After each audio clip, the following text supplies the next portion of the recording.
un placer así, la verdad. Eh, con Pamela, que es quien hizo todas las charlas con el doctor, la verdad que conversábamos y bueno, es un lujo, un placer. Y así que le agradecemos muchísimo al doctor Fede, que hoy nos acompaña y que va a hablar sobre este tema, que es la reforma del Código Civil y Comercial. Gracias, doctor, por haber aceptado la charla. Y bueno, próximamente vamos a tener otras charlas y el expositor del lunes que viene lo acabo de ver ingresar. Así que está en la charla, que es el doctor Rodrigo Costa. Ahí te veo. Bien, comenzamos entonces. Sí, doctor. Buenas tardes a todos, un gusto poder compartir este espacio con ustedes. Así como recién lo dijo María Laura, cuando apenas me contactaron, la verdad que enseguida les dije que sí, les confirmé, pues me parece que es un buen mecanismo y que la tecnología nos brinda para poder estar de alguna manera cerca y poder atravesar una etapa bastante compleja con lo que es la actualidad de los sistemas judiciales. Y bueno, por lo menos de mi parte, que se convierta en una verdadera charla, que haya un ida y vuelta, pueden interrumpir, preguntar, no tengo problema con eso, para que podamos ir orientando un tema tan amplio como lo es la reforma del Código Procesal Civil y Comercial de la provincia de Buenos Aires, con algunas cuestiones de interés y de la práctica, ¿no? Sobre todo.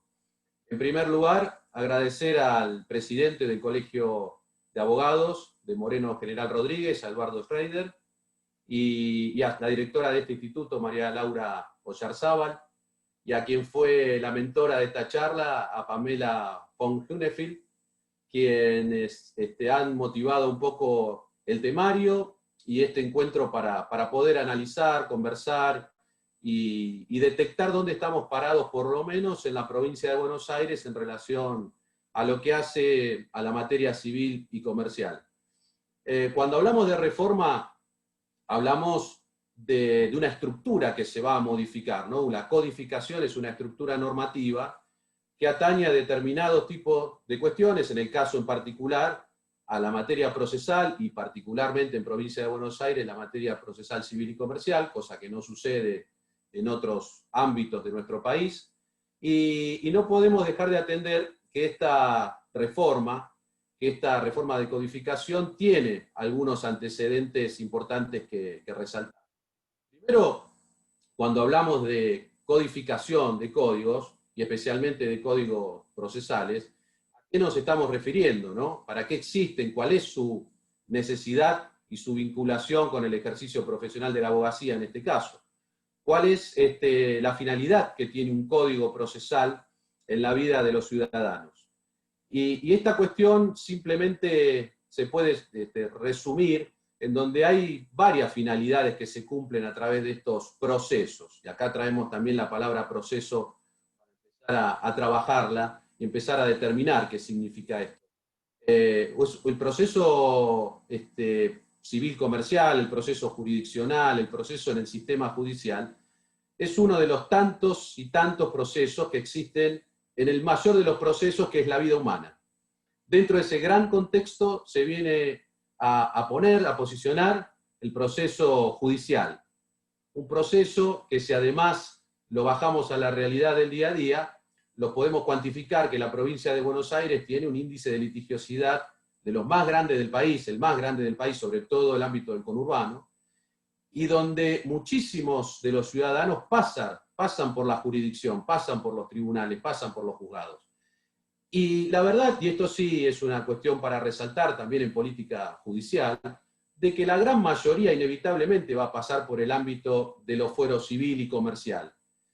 Hay otros fueros que son mucho más mediáticos, pero que no todos los ciudadanos están obligados, y ojalá nunca nadie pase por ese tipo de fueros, como es el penal, pero sí el ámbito del fuero civil y comercial es un ámbito que se nutre de la realidad de los ciudadanos porque se enmarca dentro de lo que es la vida humana. Y tal es así que un proceso sucesorio nadie le va a escapar, siempre y cuando haya patrimonio, para ser parte de un proceso. Es decir, que tenemos una multiplicidad de factores en donde enrolar al proceso como una parte de nuestras situaciones de vida, de nuestra cotidianeidad. Un proceso tiene varias finalidades, como les dije. Una de ellas es la individual, donde cada uno de los ciudadanos que accede va a buscar un resultado propio, un resultado personal, que se le dé la razón de lo que está buscando. Además, en esa estructura trabajan otros dos complementarios, que son los principios que establece el Estado por la aplicación de un sistema normativo, y además la finalidad genérica, que es la paz social. Es decir, lo que se busca a través de todo proceso es la resolución de los conflictos sociales.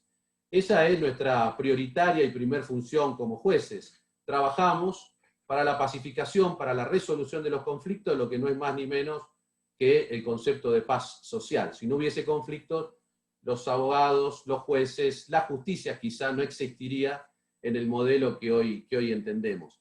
Y esta situación además se vio modificada en el siglo, en relación a este siglo con el siglo anterior, en cuanto se nutre al ser humano, al ciudadano, a la persona, como centro de finalidad del proceso.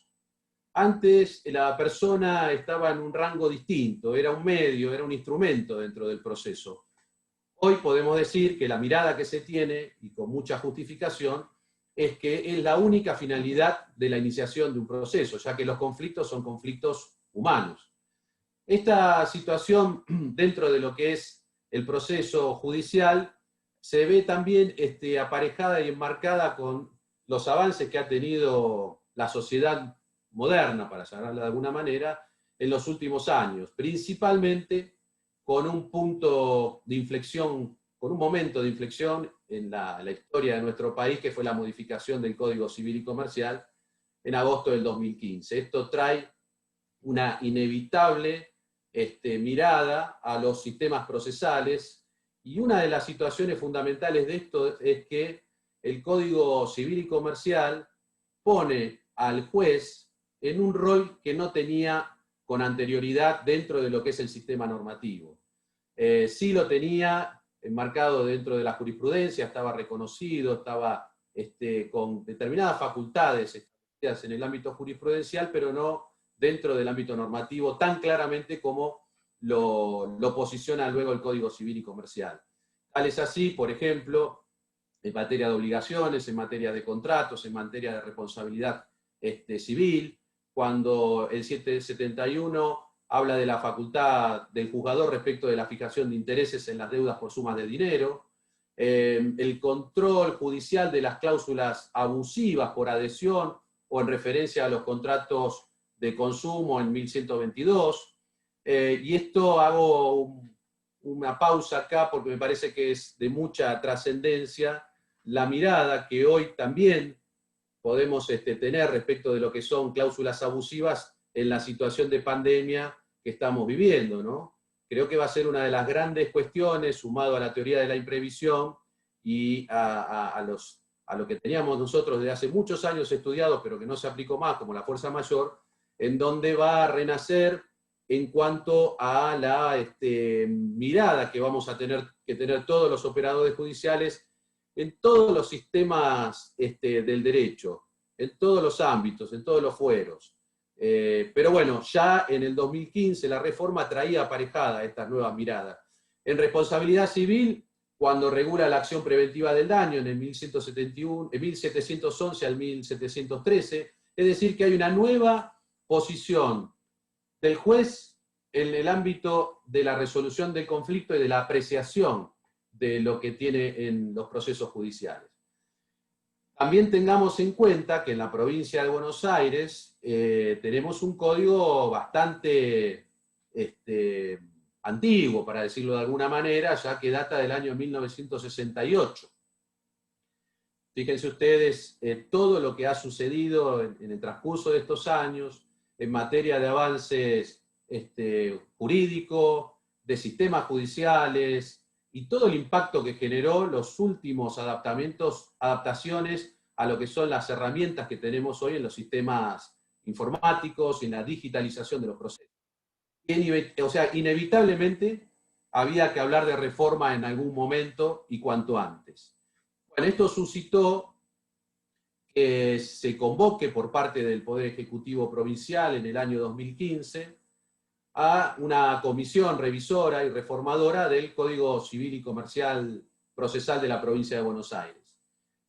Yo concurrí a alguna de esas reuniones porque era integrante, soy integrante del Colegio de Magistrados y Funcionarios de la provincia de Buenos Aires, y representando a todo ese esquema colegiado en lo que fueron muchas reuniones, muchísimas reuniones, hasta llegar a un documento final que fue presentado en el año 2018, si mal no recuerdo, y que no ha tenido mayor avance en la legislatura. Se vuelve, si ustedes han leído las noticias de estos días, se vuelve a renovar la mirada reformadora en el ámbito nacional, con el sistema judicial dentro de una mirada bastante amplia, todos estamos al tanto de eso, y también eso trae una mirada y una réplica en los ámbitos provinciales. Nuestra provincia vuelve a surgir con algunas intenciones de reforma, como lo es, por ejemplo, la reforma del Código Procesal Penal, que también se había trabajado años anteriores y se tuvo un documento definitivo para presentar ante la legislatura.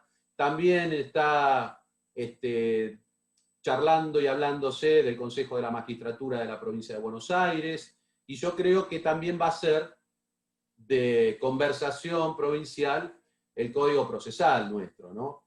Es inevitable que va a haber que ayornarlo, y mucho más ahora después de todo lo que se suscitó en el ámbito de la provincia de Buenos Aires, en lo que fue amoldarse a la época de pandemia. La justicia hizo una tarea y un trabajo muy grande para adaptarse, y lo definimos así por ahora, después vamos a avanzar, a lo que es un sistema 100% digital. Esto lo tengo que decir, quien conocemos un poco cuál es la realidad del país en materia procesal, en sistemas judiciales, estamos a la delantera del resto del país, con mucha ventaja en cuanto a la posibilidad de que nuestros ciudadanos, nuestros operadores, los abogados, todos podamos seguir trabajando, acomodándonos. Todavía falta, obviamente, que no es el 100% de lo que se ha logrado, acomodando la realidad de los sistemas procesales a esto que nos ha trascendido y nos ha desbordado y nos ha agarrado de manera imprevisible a todos. Creo que una de las cosas que hemos sabido y que estamos sabiendo y que entre todos lo tenemos que hacer es adaptarnos a un nuevo modelo de vida, a un nuevo formato de vida. Y dentro de eso, por eso les hablé que el proceso judicial es un microproceso dentro del proceso de la vida.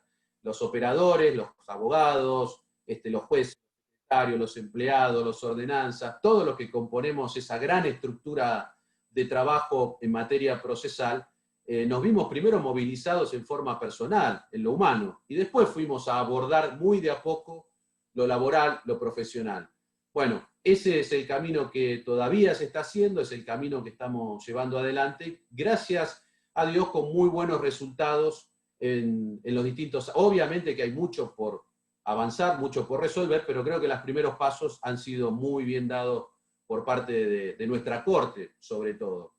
La Corte y el Ministerio Público, ¿no? Cada uno fue adaptando su ámbito a las mejores formas que podían rescatar de acuerdo a los sistemas informáticos que se tenían y que rápidamente tuvieron que amoldarse a esta realidad. Específicamente entrando en la parte general de lo que se ha tenido en cuenta en ese proyecto de reforma del Código Procesal, los principios generales siguen siendo los mismos. Yo les voy a destacar algunos que me parecen que tienen un impacto y una mirada muy, muy actualizada de lo que estamos viendo en los procesos que tomaron la oralidad hace muy poco tiempo y aquellos que hoy ya se ven 100% digitalizados con un nuevo formato. Hay una situación muy especial que es la de la comunicación y el lenguaje, un principio que me parece muy importante y muy trascendente, que cuando los operadores tenemos que adaptar nuestro lenguaje, nuestra forma de comunicarnos con los ciudadanos y con la sociedad, esto también se trata de actualizarnos a los tiempos que corren a la sociedad de hoy, y ayornar el lenguaje es una de las tareas más significativas, ¿no? Porque el lenguaje es lo que nos vincula, el lenguaje es lo que hace entender, y el lenguaje es lo que hace de que una decisión sea efectiva o no. Entonces, uno de los principios que trae aparejado a la reforma es lo de la comunicación y el lenguaje. Esto hoy también está siendo bastante trillado en el ámbito doctrinario y académico en lo que se llama lenguaje claro. También una de las posiciones que ha tomado la propia Corte para empezar a trabajarlo y empezar a direccionarlo en todos los ámbitos jurisdiccionales. Por otro lado, ¿cómo impacta esto que yo le decía del Código Civil y Comercial al procesal? La dirección judicial del proceso y de la actividad jurisdiccional oficiosa. Esto que conocemos nosotros de qué cosas se pueden hacer de oficio, qué no, cuál es el límite, cuál es el impacto que generan las cuestiones de oficio en un sistema dispositivo como el que tenemos nosotros en el fuero civil y comercial. Pero esto también tiene que ver con el principio de igualdad, es decir, la actividad oficiosa tiene que respetar la igualdad de las partes dentro de la estructura de ese proceso que tiene un sentido de equilibrio para quien lo conduce, para quien lo dirige, que es el juez. También incluye algunas cuestiones muy importantes en materia preventiva y protectoria. Esto también deriva del Código Civil y Comercial. Obviamente, como les decía recién, la oralidad y la inmediación ha sido un punto esencial en el trabajo de principios, cuestión que si hay algunos de ustedes que hacen familia, saben muy bien que estos aspectos ya son trabajados, gracias a Dios también, porque se anticiparon en el tiempo en el ámbito del foro de familia en la provincia de Buenos Aires, con un proceso muy específico que es el plenario abreviado.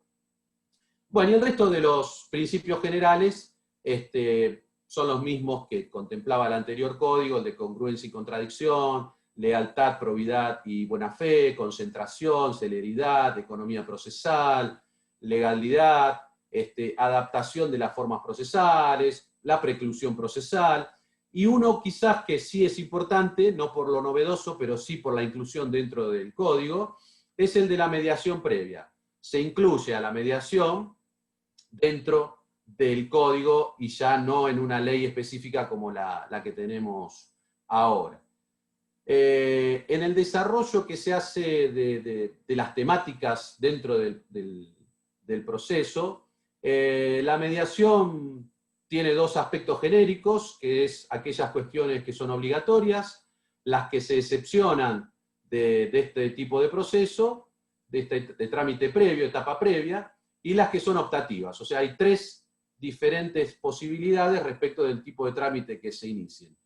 En el gran núcleo de las que se excepcionan son aquellas relacionadas con los trámites de familia, como el divorcio, las nulidades de matrimonio, las filiaciones, las adopciones, las guardas, etc. Y dentro de las optativas están las ejecuciones, los desalojos, las sucesiones posteriormente a la declaratoria o a la aprobación de testamentos, las usucapiones. Se establece un tiempo de duración de la mediación de 60 días en general y de 30 días para los trámites de desalojo. Se puede ampliar por 15 días a pedido de alguna de las partes. Hay 45 días para fijar la audiencia por parte del mediador.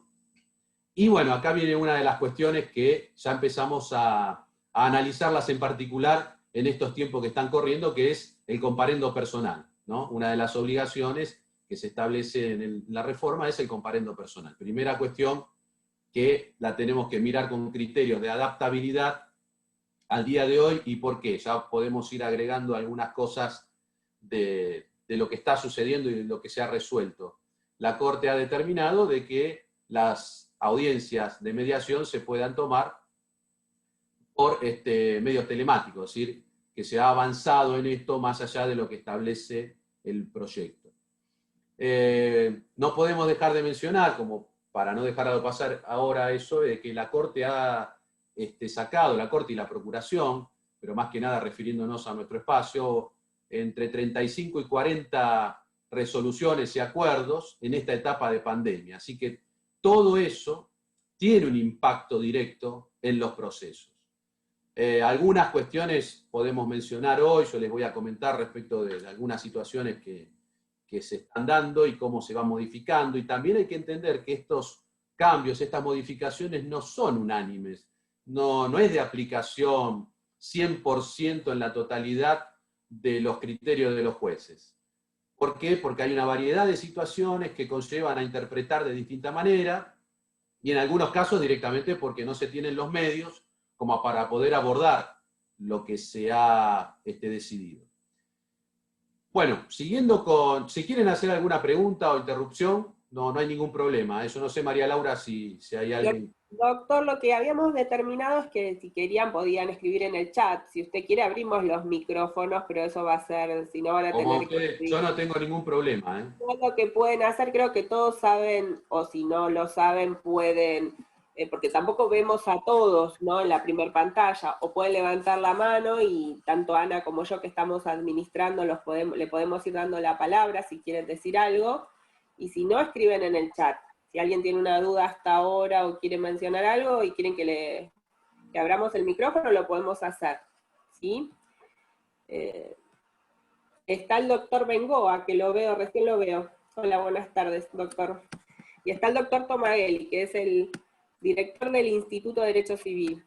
No los puedo ver a todos, les pido disculpas.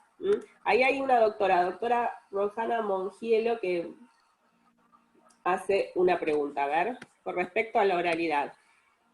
Bien. Dice, con respecto a la oralidad del proceso civil, no sé, es como muy amplio, si lo quiere... ¿Qué determina la reforma? Imagino que será con respecto a la oralidad del proceso civil. ¿Esa es la pregunta, doctora? Rosana. Vamos a abordar, que justo era uno de los temas que Sí. venía a continuación, en relación, seguimos un poco orientados dentro de la reforma, ¿no? Yo voy disgregando con algunas cuestiones de la actualidad, la pandemia, pero digamos manteniendo un eje que sería la reforma del Código Procesal. Dentro de la reforma se establecen y se estiman cuáles van a ser los procesos que esta reforma trae, aparejado, modificando algunos anteriores, pero en particular se establece al proceso ordinario como proceso principal, desaparece el concepto de sumario, a pesar de que el ordinario modifica, no es más el ordinario anterior. Después se crean los procesos de menor cuantía, también tenemos el proceso sumarísimo como existe ahora, las acciones meramente declarativas, las diligencias preliminares y las pruebas anticipadas, y después hay otra serie de procesos, muchos, que son procesos especiales. Lo que la doctora preguntaba recién quizás apunta a lo que es el proceso ordinario, en donde se establece un nuevo formato de procedimiento que modifica el anterior. Ustedes recuerdan, saben que en el proceso ordinario actual, no hablar del anterior, del actual, se establece una modalidad en donde, por ejemplo, la prueba yo la presento en distinta oportunidad que la demanda, la contestación, la reconvención o su contestación. Acá se unifica y se establecen los mismos parámetros que el proceso sumario, se presenta todo en el mismo momento. Existe la posibilidad de poder correr traslado por 5 días sobre aquellos hechos que no fueron considerados en la demanda o en la reconvención y aparecen en la contestación de cada una de ellas. Esto era una cuestión que no estaba clara, no está clara en el proceso actual, sí lo tiene mucho más claro el proceso laboral, hoy por hoy. El traslado en el ordinario sí queda tal cual está, que es de 15 días, y las excepciones se plantean en el mismo momento de la contestación, de la demanda o de la reconvención. Y acá empieza la cuestión particular, que tiene mucha similitud con el proceso, por lo menos yo que trabajé muchos años en familia, cuando eran tribunales, hago esta asimilación en cuanto al proceso ordinario y el plenario abreviado que tiene familia. ¿Por qué? Porque lo que se establece para este nuevo proceso ordinario es la fijación de una audiencia preliminar que va a ser tomada por el juez personalmente por el juez bajo pena de nulidad. Como casi todo lo que establece el nuevo proyecto es la figura del juez presente bajo pena de nulidad. Esto trajo aparejado algunos inconvenientes o críticas, porque en la dinámica que hoy tenemos los jueces, sobre todo en los ámbitos jurisdiccionales del conurbano, no es fácil estar en tantas audiencias al mismo tiempo sin también tener la posibilidad de saber cuánto va a durar cada una de ellas, ¿no? Bueno, entonces está fijada la audiencia preliminar, donde también una de las motivaciones principales es la de la conciliación. Volver a intentar la conciliación que quizás en la mediación no se pudo lograr. Resolver las cuestiones interlocutorias, como por ejemplo las excepciones de previo y especial pronunciamiento. Resolver la admisibilidad o no de los hechos nuevos. Y fijar el objeto de juicio, que es algo que me parece muy importante y que no sucede hoy en los procesos sumarios, o bueno, ni ninguno, ¿no? Porque no tenemos la necesidad de hacerlo, no está la obligatoriedad de hacerlo.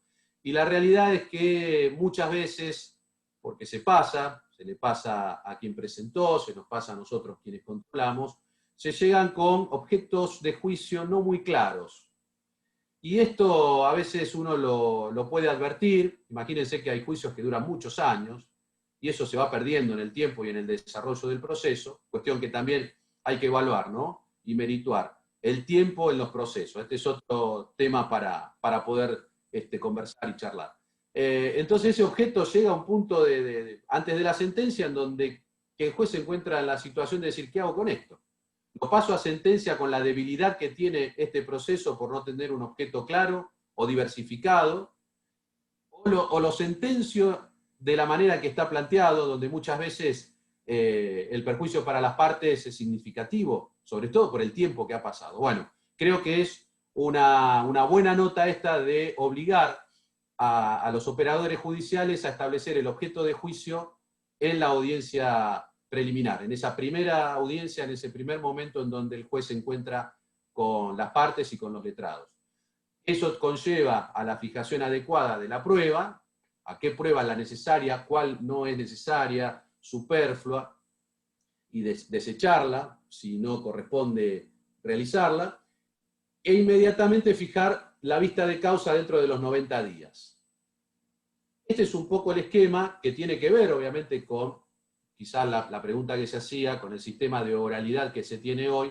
Bueno, se ve, creo yo, mucho más abordado de esta manera, en donde la oralidad y la inmediación se ven en estos dos grandes momentos, en la audiencia preliminar y en la vista de causa. Similar a lo que tiene familia y a lo que tiene el fuero laboral desde hace muchos años, ¿no? Después, bueno, situación al margen es si estas audiencias se filman, no se filman, como se está haciendo hoy, por ejemplo, la filmación de la declaración de los testigos en la audiencia de vista de causa, en esa audiencia final. Eso es un tema al margen, pero bueno, lo importante creo yo que es incluir dentro de un aspecto normativo procesal la obligatoriedad en cuanto a qué cosas se tienen que hacer y en qué plazo se deben hacer. Después podemos discutir acá también si los plazos se pueden cumplir o no en el ámbito de la provincia de Buenos Aires, en el ámbito del conurbano, cuando la realidad nos dice de que no tenemos suficientes peritos como para poder producir la prueba pericial a tiempo. Esto es otro de los grandes temas que estamos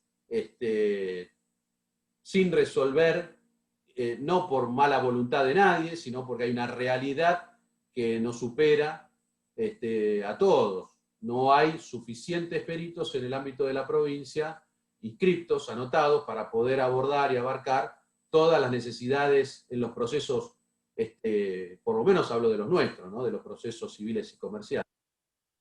Situación para poder planificar algo pronto, de cómo se puede resolver. Hay varios proyectos también que están transitando desde hace un tiempo, de poder ponerle un valor económico a la intervención de los peritos para que sea redituable, que es, creo, el centro del por qué no tenemos una buena cantidad de peritos inscriptos, tanto en las cámaras, que son los órganos que concentran la inscripción de peritos, como también en aquellos casos en donde se tienen que contemplar los cargos vacantes dentro de nuestros ámbitos funcionales, ¿no? Las oficinas periciales, los juzgados de familia, etc.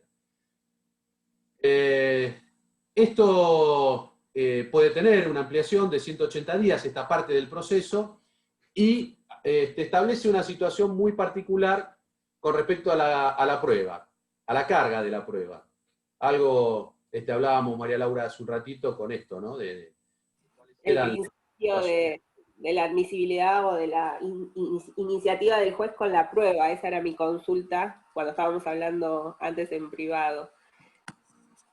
El principio general de prueba es el que viene sosteniendo el código actual, que corresponde a cada una de las partes que la ha ofrecido su producción, pero trae notas que tienen que ver con nuestra jurisprudencia, nuestra doctrina, ya desde hace mucho tiempo, que es el deber de colaboración, la carga, lo que se llama, la denomina la carga dinámica de la prueba, y bueno, el concepto que de valoración sigue siendo el mismo, la sana crítica. Para nosotros va a seguir siendo la misma forma de valorar la prueba, como una unidad a pesar de su multiplicidad, ¿no? Lo que sí me parece que es de destacar, conforme lo que charlábamos con María Laura hace un ratito, es cuál es, dentro de este rol oficioso del juez, el límite en relación a la carga de la prueba de cada una de las partes. Es decir, dónde termina la obligatoriedad de las partes y dónde empieza la posibilidad de poder realizarlas de oficio el juzgado, el juez. Bueno, esta situación hoy la tenemos también en lo que serían las medidas para mejor proveer. La medida para mejor proveer es un mecanismo de excepción, pero que a veces en su amplitud de aplicación puede dar lugar a que aquella parte que no ha producido su prueba dentro del proceso la vea subsanada con una medida para mejor proveer por parte del juez. Entonces, este mecanismo tiene que estar orientado a un principio general que vimos recién, que es el sistema dispositivo, la igualdad y el equilibrio de las partes en el proceso judicial, civil y comercial. Creo que un límite claro no hay, no se establece cuál es la posibilidad de apreciación y de utilización de este instituto, simplemente que tiene que tener los límites establecidos por los principios generales del proceso que se está llevando a cabo bajo el sistema dispositivo, en un ámbito donde se está tratando de darle una mayor participación al juzgador, porque también este juzgador, recuerden lo que hablamos hace un ratito, viene con una posición distinta desde el Código Civil y Comercial. Hay otra posición fijada respecto del juzgador en los conflictos sociales y en la judicialización de esos conflictos. Bueno, después también se habla de la cantidad de testigos, de cómo se va a desarrollar esa vista de causa, apreciaciones que son muy similares a las que nosotros conocemos hoy en día en esos otros foros que le comenté. Y ese es un poco el centro de atención de la reforma en cuanto al proceso principal, que es el proceso ordinario. Ahí, doctora, hacen una pregunta con respecto a la caducidad. Y respecto a la caducidad dentro del plazo de oralidad, que creo que estaba incluido dentro de lo que hablaba hace un ratito, ¿no? Del tema de cómo vamos a cumplir con los plazos que se intenta la celeridad con esta reforma, pero bueno. Sí, la caducidad sigue siendo, a ver, no quiero adentrarme mucho en lo que es la teoría de los procesos, pero sí viene bien resaltar algunos aspectos fundamentales. Es, un proceso se inicia para finalizar. Todo proceso tiene un inicio, un desarrollo y un fin. Por eso le hablaba el paralelismo con la vida humana, ¿no? Ese gran proceso en donde empieza, se desarrolla y termina. Bueno, esto nace para terminar. Nosotros conocemos cuáles son los modos normales, la sentencia, y los anormales de terminación del proceso. Dentro de esos anormales está la caducidad de instancia, en primera y en segunda instancia. Esta situación tiene que ser el primer elemento de valoración. Que un proceso judicial no puede ser iniciado para no finalizarse, para mantenerse en el tiempo y hasta a veces para coercionar uno a otro. No está hecho para eso. Está hecho y diseñado el proceso para que se tutele un derecho, para que se otorgue y devuelva un derecho a la persona que le fue vulnerado, pero no para que, bajo la excusa del proceso, yo pueda poner en vilo a otra persona. Entonces, tiene un tiempo, tiene un plazo, y acá viene el tema de los plazos procesales, ¿no? Bueno, con este nuevo sistema, en el mecanismo del proceso ordinario, ustedes han visto cuáles son los tiempos que establece el proyecto. Cuando hablamos de proyecto, yo les hablo del proyecto que se tuvo hasta aquel momento. Si esto se reedita en una nueva posibilidad, hay que ver si queda el mismo o no. Seguramente se va a volver a debatir y hay que ver qué queda de todo esto, pero por lo menos fue un proyecto que fue bastante trabajado por el Ejecutivo, la legislatura, la representación del Colegio de Magistrados, la representación del Colegio de Abogados, tuvo una gran presencia el Colegio de Abogados de la provincia en esta reforma. Así que bueno, es lo que hasta hoy hay. No sé si esto va a quedar o no, o qué va a quedar el día de mañana si se reedita la posibilidad de volver a charlar la reforma. Pero hasta acá venimos con estos plazos, con esta forma, y obviamente que hay infinidad de situaciones que se suscitan en el quehacer, en la cotidianeidad del desarrollo de los procesos, en donde no se pueden cumplir. Ni en el actual, ni en este que les estoy comentando como posibilidad de futuro. Hoy, si podemos lograr que una pericia se realice en 4 meses, en 6 meses, la verdad es un éxito total. Pero tenemos situaciones en donde hay pericias que no se pueden producir nunca. ¿Por qué? Porque no hay especialistas en determinadas cuestiones específicas. Y no lo hay ni en la estructura de la Corte y ni siquiera lo conseguimos muchas veces en la estructura de organismos públicos del Estado, provincial o nacional. Son enfermedades o patologías muy, muy especiales que no tenemos posibilidad de contar con los médicos apropiados, los peritos apropiados. Entonces, tenemos que establecer esas pautas. En lo que son de procesos de los más genéricos en el ámbito civil y comercial, en donde necesitamos peritos ingenieros, ingenieros mecánicos, arquitectos, médicos, psicólogos, hasta ahí más o menos sabemos que vamos bien. Aún con la merma que hay vamos a lograr tener peritos, pero difícilmente lo podamos cumplir en tiempo y forma. Ahora, saliendo de estas especialidades y entrando en otras mucho más particulares, se va a hacer mucho más difícil y los tiempos se van a extender sobremanera. Así que bueno, la caducidad en ese caso no, a mi criterio, no va a tener cabida. ¿Por qué? Porque no es por una inactividad de la parte que no se están cumpliendo con los plazos procesales, sino por la ineficacia del sistema que no cuenta con los medios y las personas adecuadas para poder cumplir con esa pericia. Y hasta ahí abordé lo que preguntaba recién. Mariana preguntaba, porque bueno, comenta que le sucedió algo y menciona un juzgado en específico. Le agradece la respuesta y sí, yo creo que ahí Mariana capaz también lo que pregunta tiene que ver con lo que está sucediendo ahora con los procesos de oralidad, donde los jueces, bueno, obviamente cumplen con ese proceso y la diferencia con la reforma. Interpreté eso en la pregunta de Mariana, creo que se lo respondió. ¿No? No estoy viendo los chats, por eso me baso en lo que me traducís. No, lo que decía ella que se lo plantearon en el 1 despacho, en el Civil 3 de Junín, con respecto a los plazos, que deben ser rápidos, que si no actuarían de oficio. ¿No? Sí, acá viene un poco, a ver, y me hago cargo de lo que digo porque yo no aplico la oralidad hoy. Soy uno de los pocos, creo que no la aplica, así que me hago cargo de mi posición y del por qué. No la aplico porque no hay norma alguna que la contemple.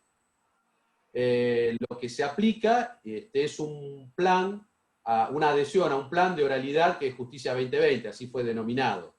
Yo no aplico eso, pero sí aplico con las normas que tenemos en el actual código, en el vigente, posibilidad de tomar una audiencia previa, que es similar a esta audiencia preliminar, y una audiencia antes de la sentencia. Con lo que tenemos hoy en nuestro código, que son las audiencias de conciliación y la posibilidad de armar en los tiempos que podemos estandarizar nosotros en los procesos, sabiendo cuánto tardan en producirse las pruebas, cuánto demoran las pericias. Bueno, podemos establecer plazos que vamos ajustando permanentemente. Podemos fijar esa audiencia previa, preliminar, para llamarla de alguna manera, y antes de la sentencia, lo que implicaría la vista de causa.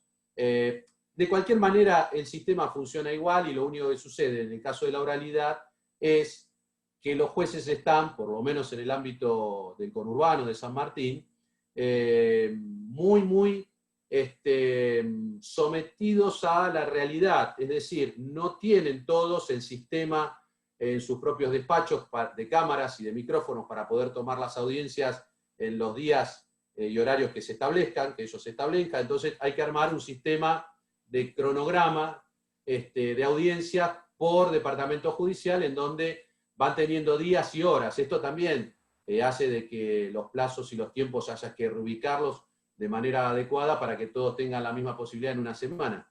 Esto es otra de las realidades. Se cuentan con los elementos necesarios para poder abordar el 100% de las reformas o de los modelos, de los nuevos modelos que se están aplicando. Bueno, no. En la mayoría de los casos no se tienen. Hoy, por ejemplo, estamos hablando de audiencias, ¿no?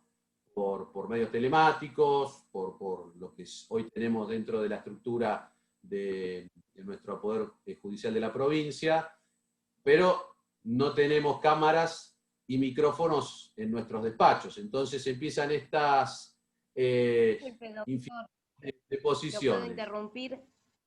Sí. Tenemos una consulta de la doctora Elida Valeige. Consulta si se puede oponer a la oralidad. Bueno, yo no sé si la palabra es oponerse. Simplemente yo les comento cuál es mi posición al respecto, en que el sistema normativo vigente no es de aplicación la oralidad tal cual está llevándose a cabo. Ahora, la realidad, ¿cuál es? Que la gran mayoría de los jueces han empezado a aplicarla, y en el camino se han suscitado distintos problemas. Quizás uno sea ¿no? De que los tiempos se van extendiendo y no se puede cumplimentar con lo que se tuvo en miras. Yo no sé si es oponerse, pero simplemente podría solicitarse que se apliquen las normas vigentes y que se pueda proseguir o continuar con el trámite de acuerdo a lo que está establecido en el código actual, ¿no? La palabra no me parece la correcta, es oponerse. Pero bueno, son formas de interpretar también lo conceptual. No sé si hay alguna otra inquietud con relación a esto. No. ¿Alguna pregunta quieren hacer? No hay en el chat. Tengo una consulta yo de la doctora Verónica Laceroni, que usted, doctor, justo hacía referencia en algún momento a que el proyecto establece que los jueces tienen que intervenir en todas las audiencias. Entonces la doctora consultaba si eso se podría llevar a cabo en la práctica. Y hay infinidad de cuestiones que se pueden suscitar. Primero, ustedes saben muy bien cuál es más o menos el índice de litigiosidad que tenemos. Por lo menos voy a hablar del conurbano, ¿no? Que es donde uno está y es el mayor índice de litigiosidad del país. No es fácil. Hoy tenemos la realidad. Acá no hay que esconder nada, ¿no? Hay que hablar de lo que hoy sucede. Hoy, en el día a día de los juzgados civiles y comerciales, las audiencias se toman entre los distintos operadores del sistema. Los jueces, los funcionarios en sus distintos cargos, ya sean secretarios o auxiliares letrados, y también hay muchas que las toman jefe de despacho, oficial primero, es decir, los empleados también son parte de una dinámica de la multiplicidad de audiencias. La audiencia no es solamente la audiencia de pruebas, son las conciliaciones, son las ratificaciones, son las informaciones sumarias. O sea, hay mucho en la complejidad de lo que es ese momento presencial en el trabajo con las partes. Con las partes y con los abogados, con los letrados. En ese modelo, la verdad que sería imposible si el juez tendría que estar en todas las audiencias que diaria y cotidianamente se fijan en un juzgado en el día de hoy. En el día de hoy no hablemos de hoy de cuarentena, hablemos de cuando estábamos en la normalidad de lo presencial. A eso hay que sumarle variables, que uno nunca sabe cuánto tarda una audiencia, sobre todo en las de conciliación o en las de declaración de testigos. No hay un tiempo establecido. Entonces se pueden superponer. Si se superpone, ¿quién la va a tomar? O no se toma, o se hace esperar. Bueno, para tener en cuenta. Otra situación es que no pueda acudir en el día de la audiencia al juez. Es un ser humano, es una persona, le pueden pasar distintas cuestiones, puede tener problemas personales por las cuales no acude. ¿Qué puede pasar? ¿Se puede suplir con otro juez? Acá tenemos una cuestión de validación, que quien toma la audiencia debe dictar la sentencia. Entonces, esto también es un escollo para poder suplir lo que quizás en otro modelo se puede. En una audiencia de conciliación puede suplir un juez vecino al otro por una inasistencia del día. Esto está validado por nuestra Corte. Y esto no impacta en que ese juez que no pudo acudir pueda dictar la sentencia. Es decir, hay una serie de... ¿Cuántos también tiene que ver? Y esto es otra realidad, no quiero irme mucho, pero sí las cuestiones institucionales son tremendamente importantes para el desarrollo de la actividad, y es cuántos juzgados vacantes tenemos en la provincia de Buenos Aires. Si otro juez no puede tomar y no hay jueces suplentes para ese juzgado, ¿qué pasa con todos los procesos que van llegando a la instancia de tener que tomar la audiencia el juez que va a dictar la sentencia? Todo esto no está resuelto, no está dicho, y sería importante poder analizarlo, trabajarlo para poder destrabar situaciones que inevitablemente se van a suscitar, que van a suceder. Verónica lo que determina es que, claro, porque dice, agrega el artículo 32 a todas las audiencias bajo sanción de nulidad insalvable. Entonces, bueno, ahí venía la pregunta, ¿no? Sí, o sea, primera situación, la nulidad del acto procesal. Y segunda cuestión, el dictado de la sentencia por quien tiene que estar presente en la última audiencia, que es la audiencia de vista de causa, donde declaran los testigos, se puede interrogar a las partes, etc. Es decir, que tanto en el desarrollo, en algunos momentos del proceso, como en la etapa final, hay situaciones de estas que son insalvables. Hoy por hoy no está resuelto dentro de la estructura del proyecto, ni tampoco dentro de la estructura de lo que es el sistema de oralidad de Justicia 2020. Si les parece bien, sigo con algunas de las cuestiones que me parecen novedosas. Otro de los procesos que instala este proyecto es la ejecución provisional de resoluciones judiciales. Esto hoy no existe y es una novedad, bastante particular de cómo se entiende. La sentencia no firme puede ser ejecutada provisionalmente. Existen algunas excepciones para poder, digamos, contradecir esta ejecución, y son algunos casos como los casos de paternidad, de maternidad, de filiaciones, que tienen que ver con las de capacidad y estado civil de las personas, bueno, más que nada englobada dentro de lo que es el ámbito de trámites de familia. Y después, en el ámbito de lo que es la justicia civil y comercial, aquellas cuestiones que se puedan oponer con caución, fijando una caución el obligado para poder impedir que se siga adelante con la ejecución. Más allá, acá lo que tenemos que tener en cuenta es que esto es un trámite que se da mucho más allá de que exista recursos en relación a la sentencia que se ha dictado. Es decir, justamente tiene que ver con que no está consentida ni firme la sentencia. Bueno, hay todo un pequeño proceso en donde los plazos son de 5 días y 3 días para que resuelva el juez, en donde termina decidiendo si hace lugar o no a esta ejecución provisional de la sentencia. Después viene una cuestión que tiene que ver con los procesos ejecutivos. Todo lo que trae aparejado ejecución y se determinan cuáles son los títulos ejecutivos que así se entienden, van a ir por un proceso muy similar al que existe hoy. Y algo que sí tenemos que tener en cuenta es dos cosas. Primero, la opción para el inicio del proceso de conocimiento, que también esto hoy existe, es decir, que se pueda optar por el de ejecución o por el de conocimiento, y que una vez llegada la sentencia, la parte de ejecución de lo que es el proceso ejecutivo, ya se establece los mecanismos que hoy tenemos por acordadas y resolución de la Corte de subasta electrónica, lo cual es todo un esquema muy, muy especial de cómo se desarrollan y muy específico de cuáles son las pautas que se deben ir contemplando para cumplir con los requisitos de una subasta electrónica derivada de una sentencia de un proceso ejecutivo.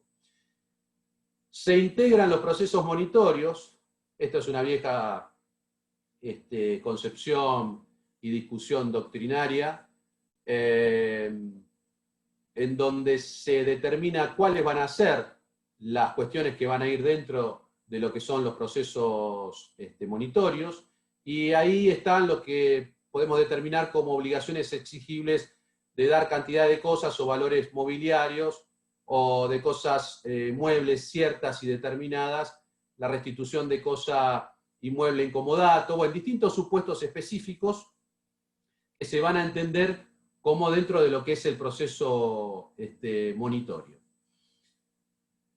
Para mencionar y no extenderme mucho, sí tenemos que saber, además, que se ha trabajado una cuestión muy específica, que es la de las notificaciones,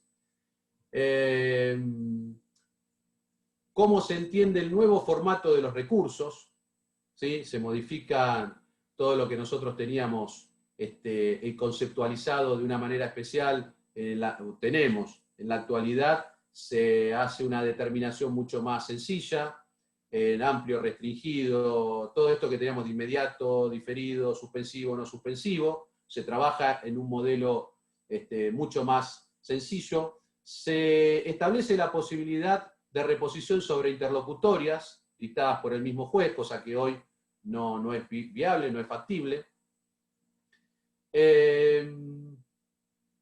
Se posiciona muy, muy claramente sobre lo que es la tutela anticipada. Yo les mencioné algunos aspectos que derivan del Código Civil y Comercial y cómo los toma el proyecto y los condiciona dentro de un modelo bien estipulado para diferenciarlo de lo que son las medidas cautelares o las medidas autosatisfactivas. Y trabaja mucho, volvemos sobre lo que es discutido hoy también, la supletoriedad del Código Procesal Civil y Comercial de la Nación.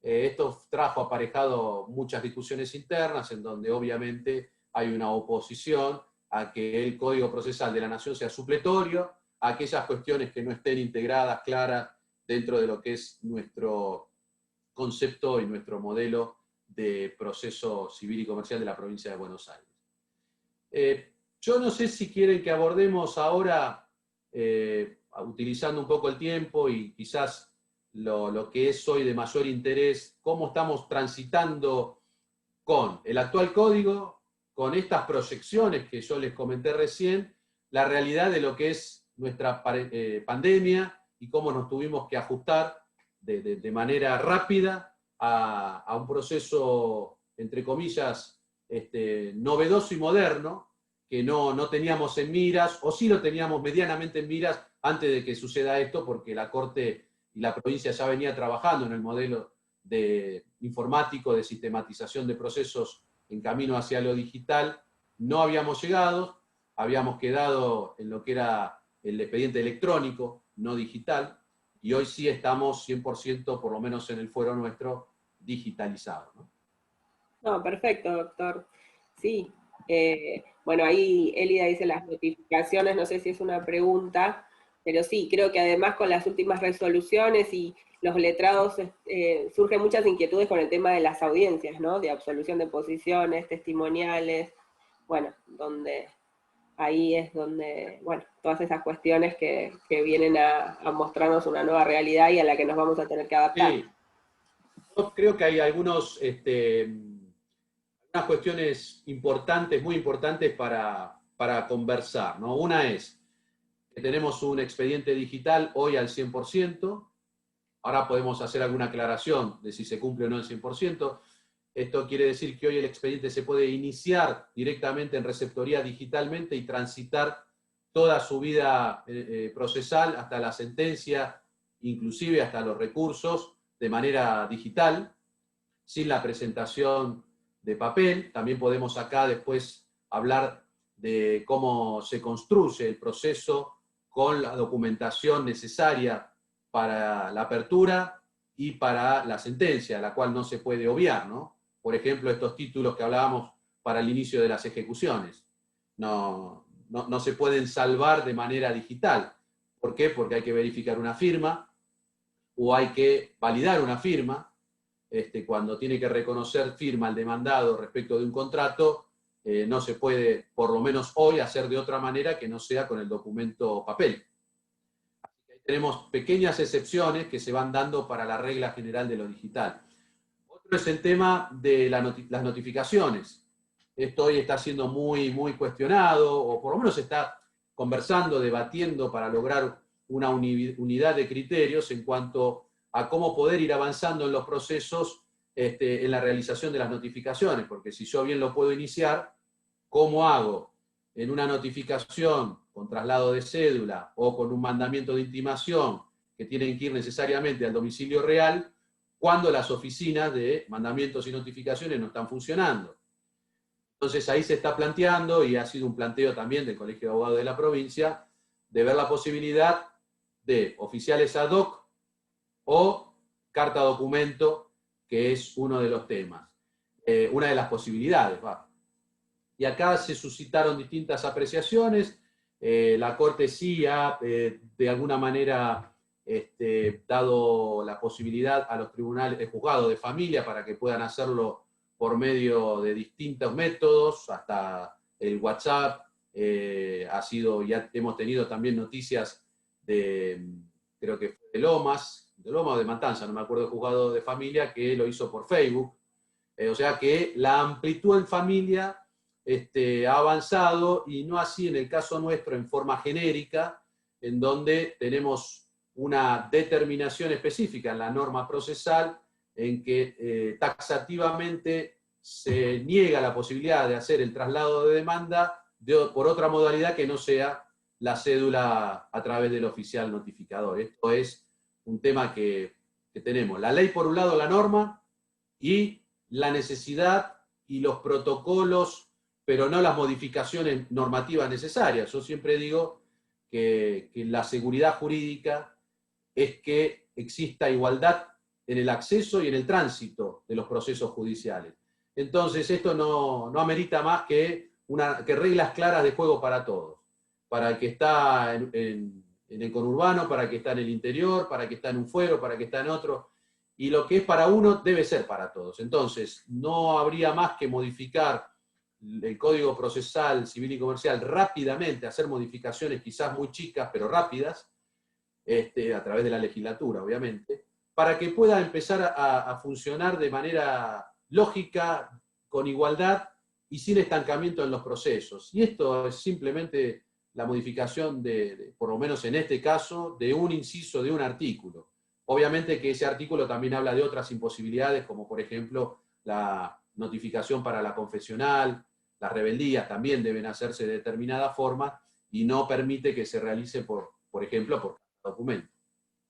Otra cuestión en el sistema del hoy es esto que hablábamos, la imposibilidad. Ya si teníamos problemas con los peritos, hoy se le suma la imposibilidad de hacerse presencial la parte con el perito para poder realizar la pericia que se le ha encomendado. Entonces, acá también tenemos otra traba para el avance de los procesos, ¿no? Creo que había una pregunta y te vi que... Doctor, Sí, hay una pregunta de Fernanda Rodríguez que dice, ¿los traslados de demanda o notificación de sentencia también pueden ser por medio de carta documento? No, es justamente lo que decía. A ver, conforme el Código Procesal, el traslado de demanda no puede ser notificado de otra manera que no sea por cédula. Esto es taxativamente lo que dice el Código. Ahora, vamos a la realidad. En la realidad, muchos jueces están aplicando la posibilidad de hacerlo a través de carta documento. Otros no. Entonces, acá viene esto que decía, ¿no? Que seguridad jurídica significa igualdad de posibilidades en el transitar procesal. Y para esto tiene que haber claridad. Lo mismo con las audiencias. Lo que estableció la Corte es un protocolo. La normativa sigue siendo la misma. No hubo una modificación en cuanto a esto. Entonces, algunos lo utilizan, otros no. ¿Por qué? Porque acá también hay una situación, algo de lo que mencionaban recién. La audiencia es un acto procesal, es un acto jurídico procesal. Tiene que tener determinadas garantías de cómo se va a realizar ese acto. Entonces, los jueces estamos para custodiar que los actos procesales sean garantizados, sean válidos, y no para la inestabilidad de un proceso en donde el día de mañana pueda darse una nulidad de ese acto procesal. Y los jueces no estamos para jugar a ver si puede o no puede pasar. Estamos para validar la norma existente y la que se debe aplicar. Y esto es lo que yo considero también seguridad jurídica. Además, hoy no tenemos ni siquiera los elementos para poder tomarla. Si alguno quiere tomar audiencia desde su juzgado, tiene que llevarse la notebook o instalar el celular, etcétera, etcétera. Todas cuestiones que son discutibles, son de apreciación en cuanto a si corresponde o no corresponde. Pero bueno, tenemos que apuntarle a una sola cosa, la validez de los actos jurídicos, la validez de los actos procesales, y a esto que nosotros entendemos como una concatenación de actos tendientes a un fin que es la sentencia. Si nosotros desestabilizamos el proceso en no tener validados o no tener asegurados los pasos que vamos dando, el proceso ya no se puede llamar proceso, sino que tiene una inestabilidad dentro que va a simplemente a verse validado o no según los planteos que puedan realizar ambas partes. Disculpe, doctor. Hay otra pregunta. La doctora Verónica Laceroni consulta. ¿La persona que recibe la notificación por CD o por cualquier otro medio electrónico podría pedir la nulidad de esa notificación? Y yo considero que sí hay una coherencia en esa posibilidad en cuanto a lo que recién dije en lo que establece el código, si no, mal no recuerdo, en el 143, en el Código Procesal Civil y Comercial, que dice que ese acto procesal del traslado no se puede realizar sino por medio de la cédula a través de la Oficina de Mandamientos y Notificaciones que la hace un oficial de justicia. Acá hay muchas cosas para tener en cuenta. Esto que la haga un oficial de justicia es un oficial público el que la está haciendo. Todo tiene que ver con la validez del acto. Por eso yo mencionaba que hay que integrar a ese acto con todas los resguardos y la seguridad jurídica que conlleva. No hacerla un oficial público y realizarse en el ámbito de lo privado, bueno, conlleva a una inestabilidad. Ahora, ¿se puede o no se puede plantear? Bueno, eso ya no es una mirada jurídica, una mirada técnica, es una mirada más de lo que puede suscitarse en el uso y costumbre, pero no técnicamente. Técnicamente el acto es válido cuando se cumple de acuerdo a lo que establecen las normas. Doctor, le hago una pregunta, porque de acuerdo a, bueno, la resolución que vimos de corte, que habla esto de que mencionaba de las audiencias que se pueden tomar, bueno, claramente dice podrá. Usted hace alusión a que, bueno, al sistema como está, a los insumos en el Poder Judicial, a la falta de recursos, dentro del Poder Judicial de la Provincia de Buenos Aires, del que usted forma parte. ¿Cuál es la visión? ¿Qué es lo que ustedes están trabajando o evaluando en ese sentido? me corro de la norma y vamos a la realidad como vos los planteás. Es decir, qué está sucediendo de lo que uno ve, ¿no? De lo que uno aprecia la realidad. Y bueno, está dividido esto. Hay jueces que lo están haciendo, o sea, ese podrá lo tomaron desde un punto de vista de la posibilidad de realizarlo. Ellos ponen todos sus materiales, sus herramientas, sus dispositivos para poder realizar las audiencias. Y muy de a poco se va viendo qué tipo de audiencias se pueden tomar. La mayoría está tomando, de los que toman audiencias, están tomando las audiencias conciliatorias. La gran mayoría. Otros no, otros ya están tomando casi todas, ¿no? La audiencia conciliatoria también tiene una particularidad. Nosotros cuando hablamos de conciliación, es el acto procesal que se produce frente al juez o al funcionario, en el ámbito del juez o del funcionario, y es el resultado de eso lo que hace al levantar el acta. Bueno, en estas audiencias lo que se está haciendo es un intercambio con la parte, con los letrados, pero obviamente el acta no se puede levantar. Entonces, lo que se hace es dejar a cargo de las partes el resultado de ese documento, de ese instrumento, para que después lo eleven al juzgado. Y eso ya no sería una conciliación, sería una transacción. Fíjense cómo hay que ir adaptando los conceptos y el tipo de instituto que uno está aplicando en cada caso, ¿no? Y después hay una gran mayoría que no las toma porque no, primero, por dos cuestiones: la seguridad jurídica del acto, como les dije recién, con todos los recaudos que debemos contemplar, tener en cuenta que la parte que está del otro lado sea la parte, que el letrado sea el letrado, que no haya ningún tipo de vicio en la voluntad. Esto es fundamental. Nosotros, una de las primeras cuestiones que analizamos en la validez de los actos jurídicos es que la voluntad no esté viciada, ¿no?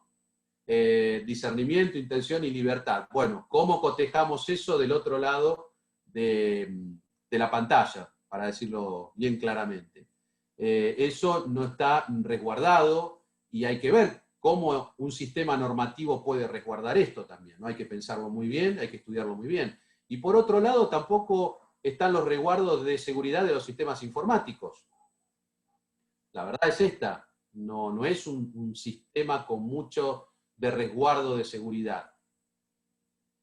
Así que bueno, todas estas cuestiones, sumadas a que no están los elementos, porque no fuimos dotados dentro de las estructuras para tener cámaras y micrófonos, sí con el medio, con la aplicación que sería de utilidad, pero no con los elementos. También esto hace de que muchos no se hayan sumado a tomar las audiencias con esta metodología. Doctor, tenemos otro comentario de la doctora Elida Valeige que dice con respecto a las notificaciones: por aplicación del artículo 36, el juez puede apartarse ante esta situación especial de pandemia y de falta de funcionamiento de las oficinas de notificaciones, garantizando el derecho del justiciable de acceso a la justicia. Sí, es una apreciación muy genérica. Es de lo general a lo particular.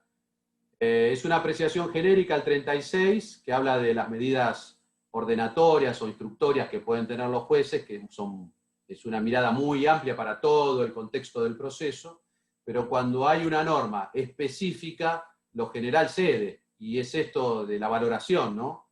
No digo que no esté bien la opinión, pero también hay que tener en cuenta que hay una norma específica que determina que no se puede realizar bajo ese método.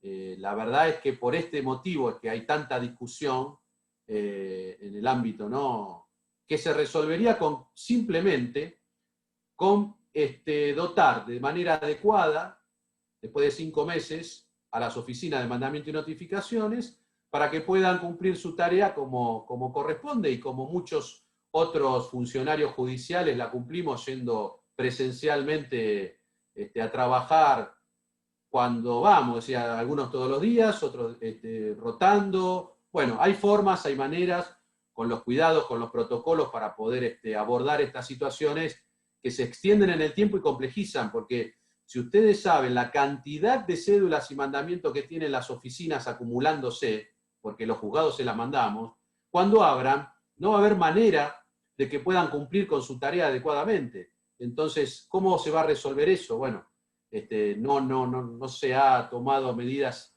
en este aspecto todavía.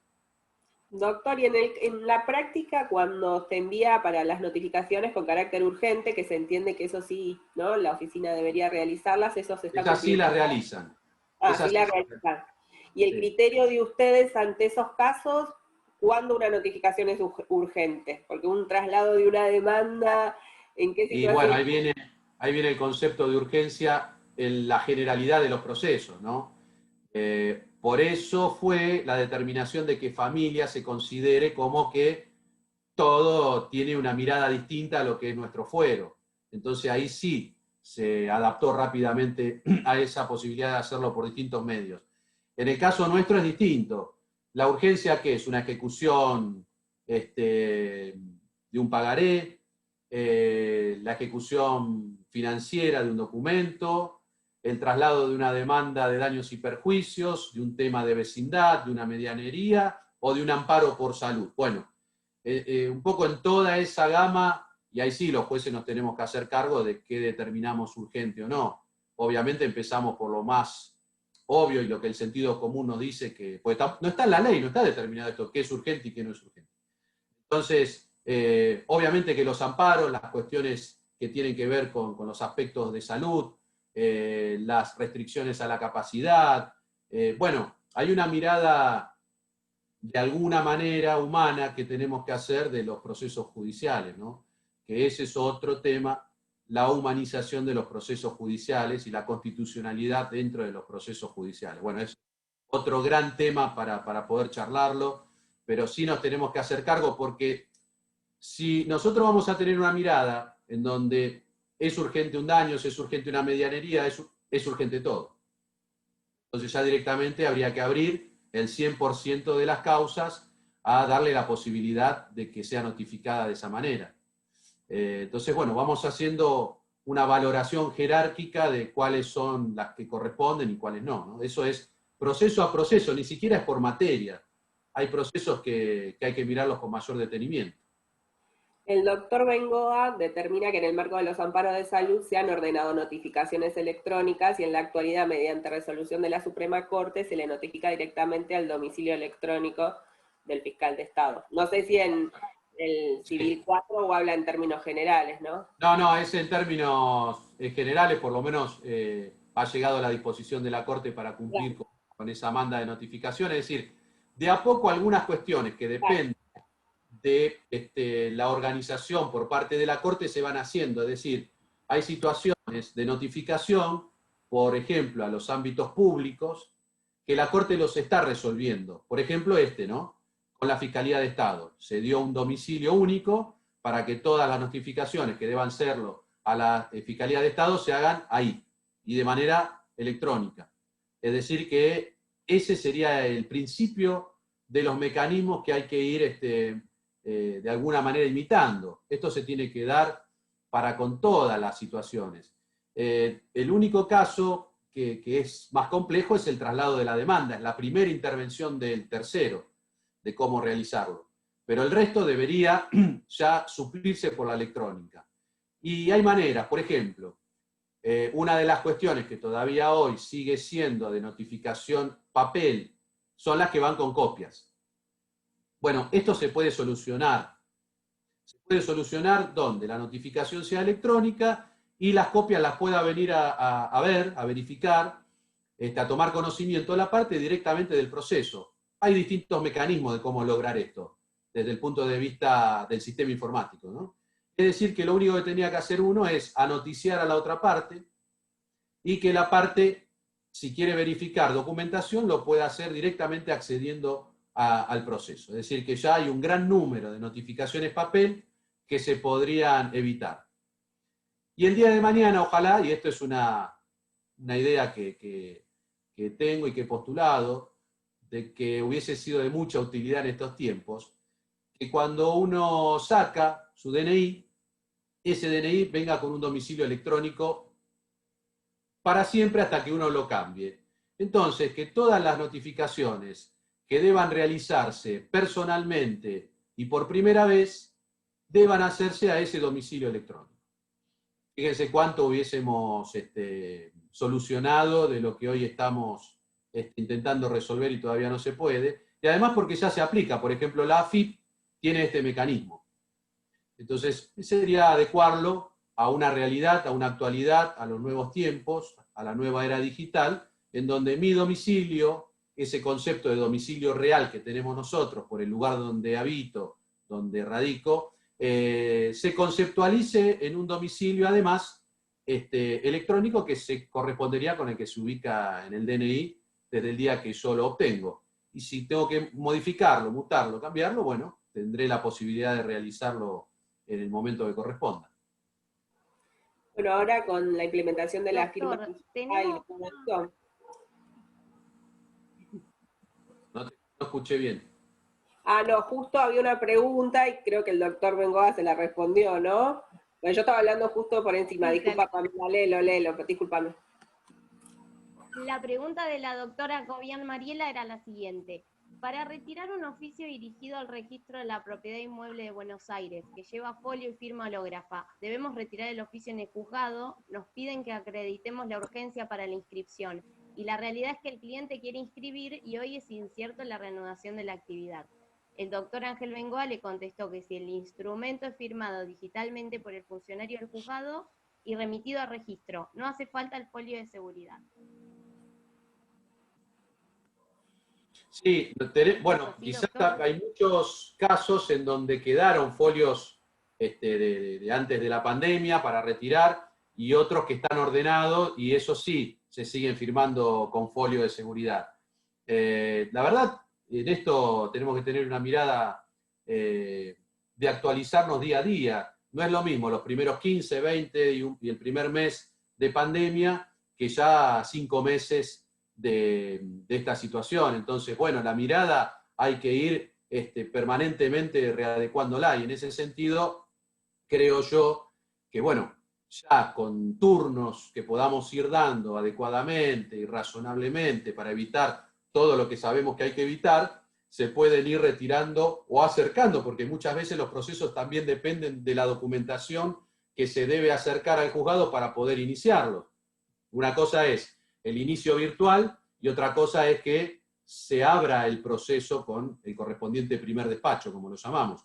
En ese caso, en muchos supuestos, hay que traer documentación. Es decir, para venir a traer documentación o para retirar documentos o a veces el propio expediente para hacer un tracto abreviado, una necesidad de un escribano en tener el expediente, con fechas que vencen, con actos que hay que cumplir en determinado momento, me parece que corresponde que se vayan dando turnos organizadamente. Esto tiene sus particularidades. Una cosa son los departamentos judiciales chicos, en donde no hay tanto aglutinamiento de órganos jurisdiccionales, porque están más separados en distintos lugares, entonces pueden dar turnos sin que se complejice el tránsito de las personas, y otra cosa es un departamento judicial como el nuestro, de 11 pisos, en donde hay fiscalía, juzgados civiles, laborales.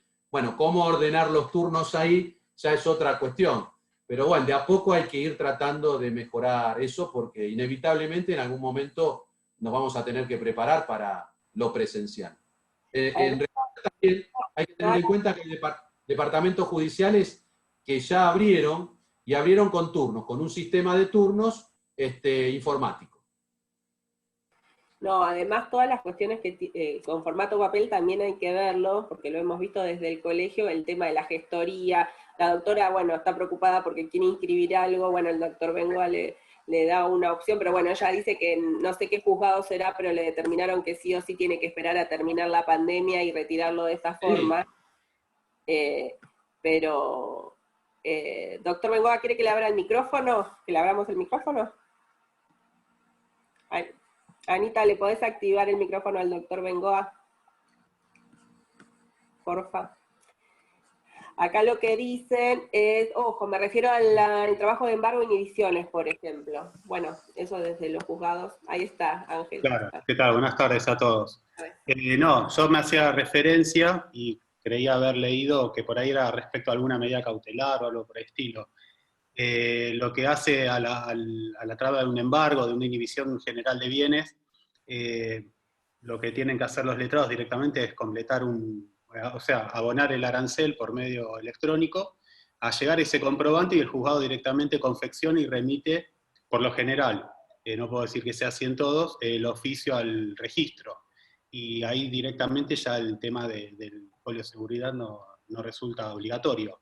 Ahora, sé que quizás para cuestiones, por ejemplo, para inscribir sucesiones, que deben acompañar otro tipo de documentación, quizás ahí sí, quizás les pidan un folio de seguridad.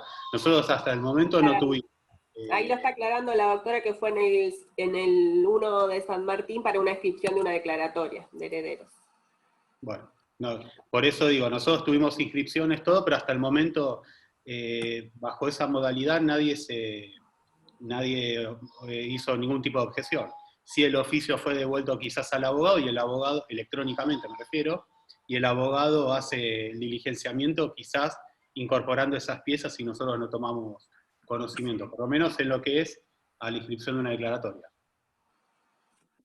Bueno, sí, claro, hace referencia a diferentes juzgados. Yo creo que el criterio, claro, esto es así. A mí Y bueno, un poco es lo que yo les comentaba. ¿Cuál es el criterio de seguridad jurídica? Está bien que los jueces tenemos nuestra independencia, ¿no? Cuando se habla de independencia judicial, se habla de independencia de cada uno de los jueces. Lo que cada uno tiene después es al conjunto de lo que es el poder judicial, el sistema judicial. Esto se interpreta en la diaria como esta palabra criterio, ¿no? Cada uno tiene su criterio. Los jueces lo que hacemos, en mi entender, es aplicar la norma, interpretar la norma y aplicarla de lo abstracto a lo concreto. Esa norma que fue creada para una generalidad y un supuesto caso por el legislador, a nosotros nos llega en un caso concreto y la tenemos que interpretar y aplicar a ese caso. Cuanto más clara sea la norma, menos posibilidad de interpretación o de criterio podemos tener los jueces. Y esto hace a la seguridad jurídica. Hace de que cualquier persona, cualquier letrado, pueda acceder a cualquier órgano jurisdiccional con un rango de posibilidad de variación mínimo. Y no tan amplio en donde a veces, la verdad, nosotros hacemos una cosa, el otro, esto se traduce así. En un lado hacen una cosa, en el otro... Y no podría ser. Es decir, por eso yo hago tanto hincapié que la norma tiene que ser lo más clara, lo más concreta y lo más ajustada al supuesto que se quiere trabajar. Y esto va a permitir de que no haya tantas variables en las distintas apreciaciones de lo que es el derecho de fondo y el derecho procesal. Creo que ese es el mayor trabajo al cual debemos propender entre todos, abogados y operadores judiciales, para lograr que la ciudadanía tenga un verdadero resultado nuestro a tiempo. Porque si no, no tiene mucho sentido. El proceso, cuando se extiende y no cumple con la finalidad que debe cumplir en vida de la persona, no tiene sentido. ¿Cuántas veces nosotros transitamos por procesos en donde la gente fallece, tenemos que citar a los herederos, se sigue extendiendo?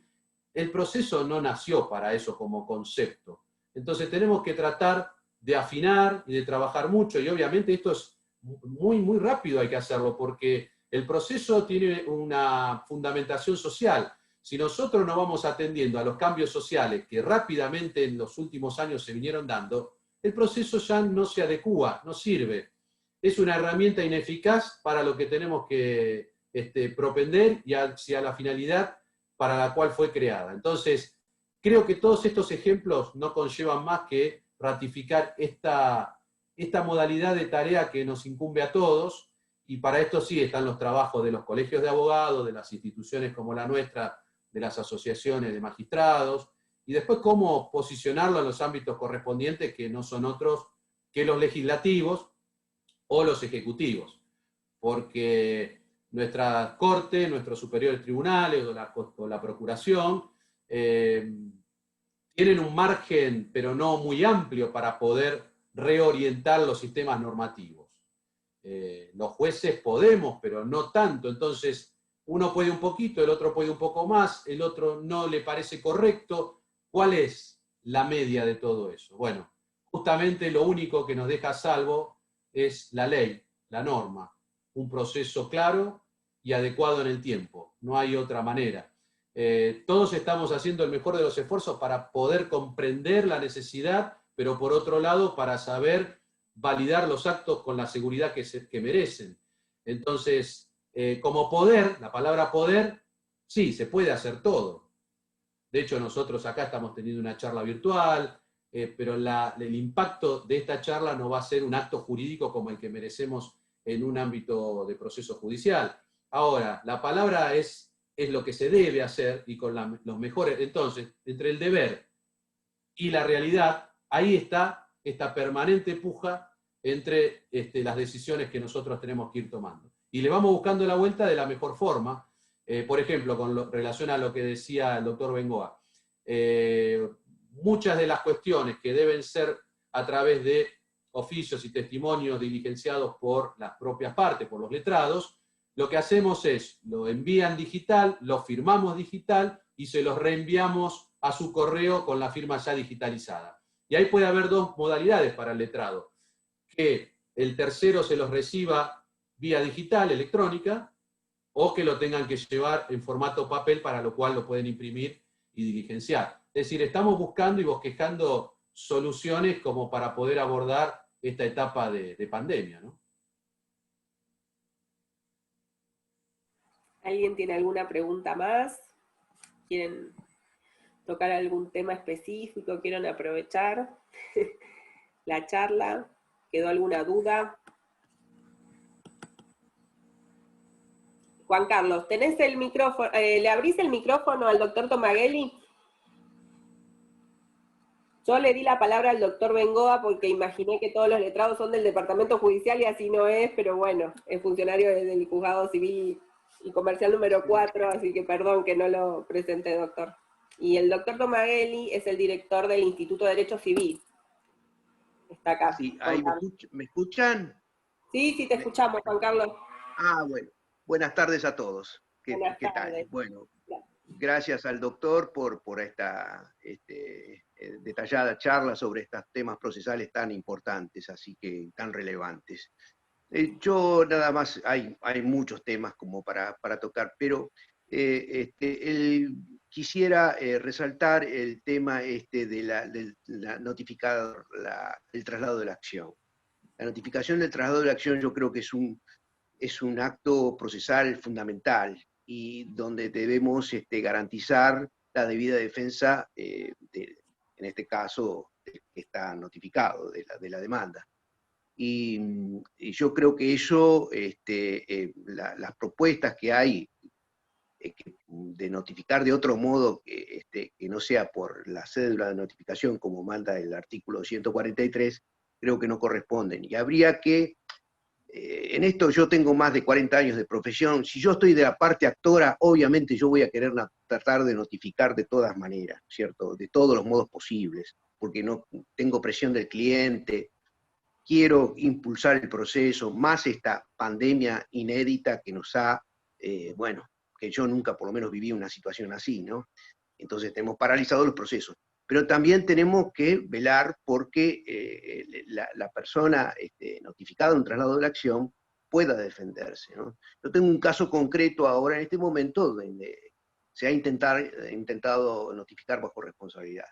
Y realmente cuando uno está de la parte demandada, realmente preocupa la seguridad jurídica en ese sentido, ¿no?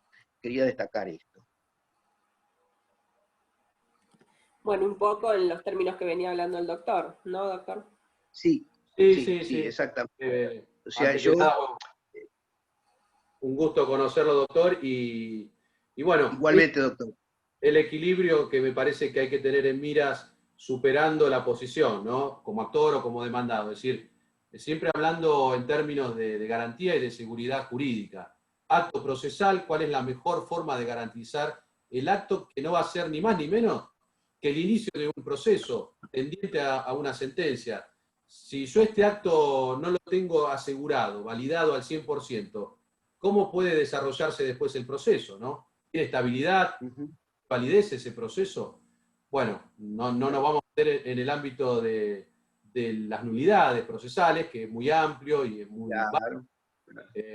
pero bueno, justamente apuntaba a eso con mi posición, con mi opinión. Ojo, esto es una valoración que no es más ni menos que una charla, una conversación, y sí, hay que decirlo, los jueces cuando nos sentamos, en algún momento hay que decidir y firmar.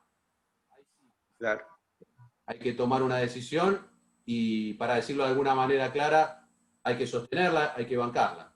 Pero bueno, lo bueno de todo esto es cómo uno llega a esa decisión. Tiene que llegar formado, capacitado, identificando todas las posibilidades, tratando de hacer los mejores equilibrios entre esto que decía, entre la norma y una realidad. ¿Cuál es la mirada que equilibra en el mejor punto? Y bueno, eso es una tarea que muchas veces no está normativizada, no está determinada y bien clara. Y bueno, la tenemos que hacer igual, porque si hay algo que no podemos dejar de hacer los jueces es decidir o fallar. Y en esto, fíjense hasta dónde llega la cuestión, que la palabra misma lo dice, ¿no? Los jueces fallamos, los jueces erramos. Esa es la diferencia entre la justicia humana y la justicia divina.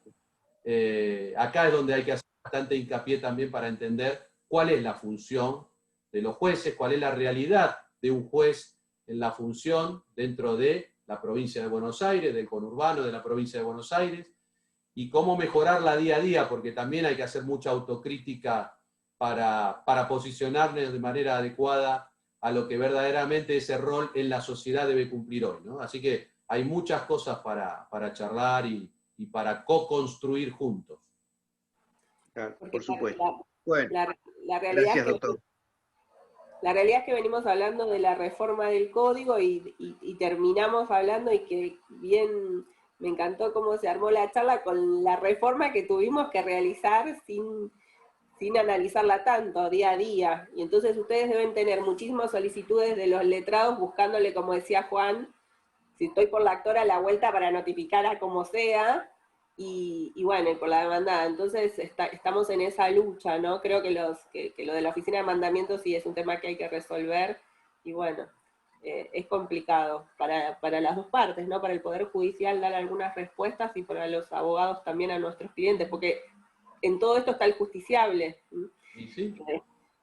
que es lo más importante. Claro. Si ese Yo creo ciudadano que habría tiene un problema, un conflicto, evidentemente nosotros no estaríamos en acción como profesionales. Y esa es la mirada que hay que tener permanentemente. A veces es difícil de explicar. ¿Por qué? Porque la necesidad no tiene explicación. Cuando una persona se siente sobrepasada por lo que le está sucediendo, ni las normas, ni la visión del abogado, ni la visión del juez terminen de resolver o de poder posibilitar una adecuación de lo que busca.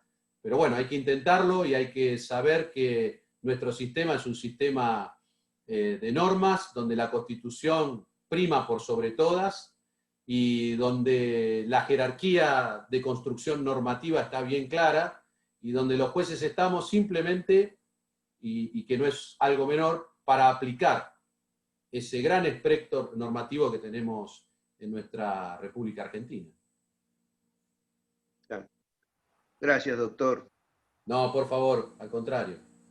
Yo creo que como ha dicho el doctor, hay que tratar, creo que en este momento habría que esforzarse en que las oficinas de mandamientos y notificaciones funcionen, porque eso es lo que va a trabar todo, ¿no? Hay que buscar alguna vuelta para que funcionen con los notificadores, con los oficiales públicos, como corresponde, para hacer esas notificaciones que se deben. Pero ahí es donde se van a trabajar. Con los recaudos y resguardos que hoy, ya después de 5 meses, sabemos cómo se deben cumplir, Claro.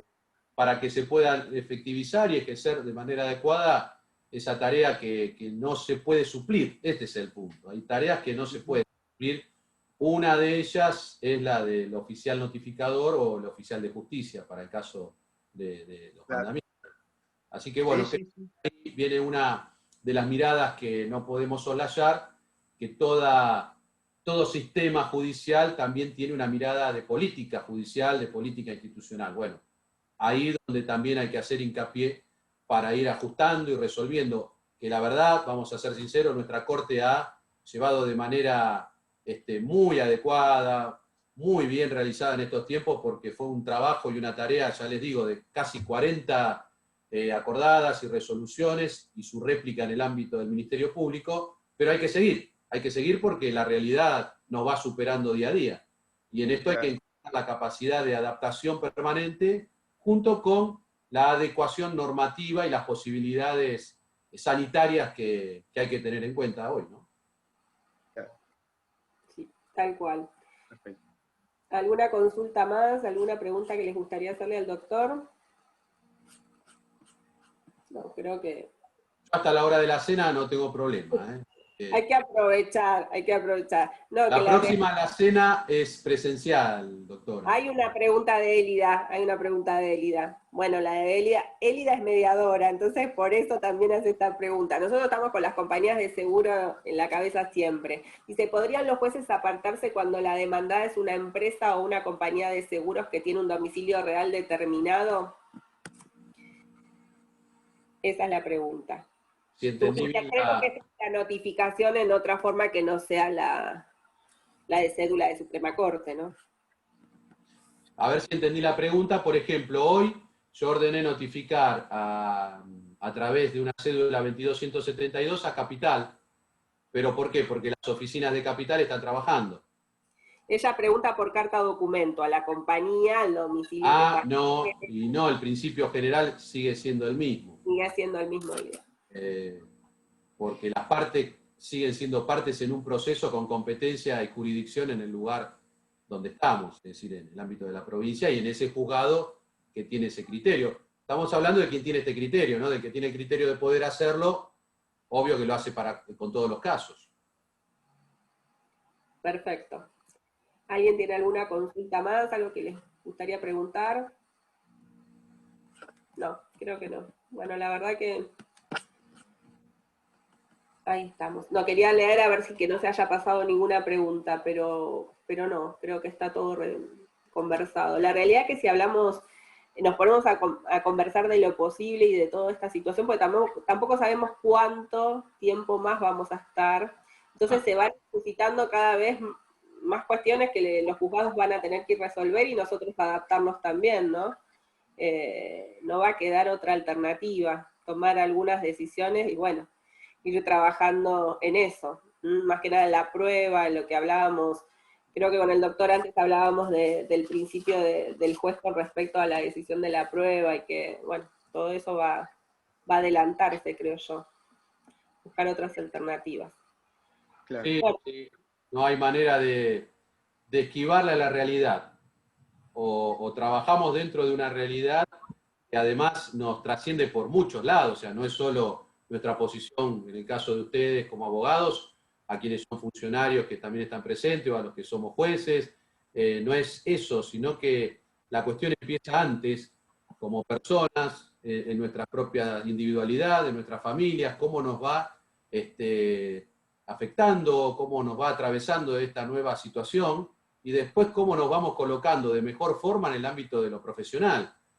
Porque la verdad también hay que decir que no todos llegan de la misma manera a cumplir la función.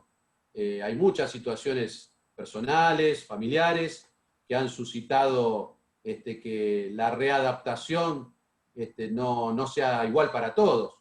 Pero bueno, ahí viene cómo cumplir la función, inevitablemente tiene que ser igualitaria para todos los ciudadanos, aún con las problemáticas personales, familiares, que todos estamos abordando y transitando. Y la verdad también, como dije, no es lo mismo del primer mes, la óptica, la mirada que uno tenía en ese primer mes, donde fue todo muy, muy, muy novedoso, después de 5 meses en donde ya estamos con una mirada diferente, con una capacidad de poder adaptarnos al medio con total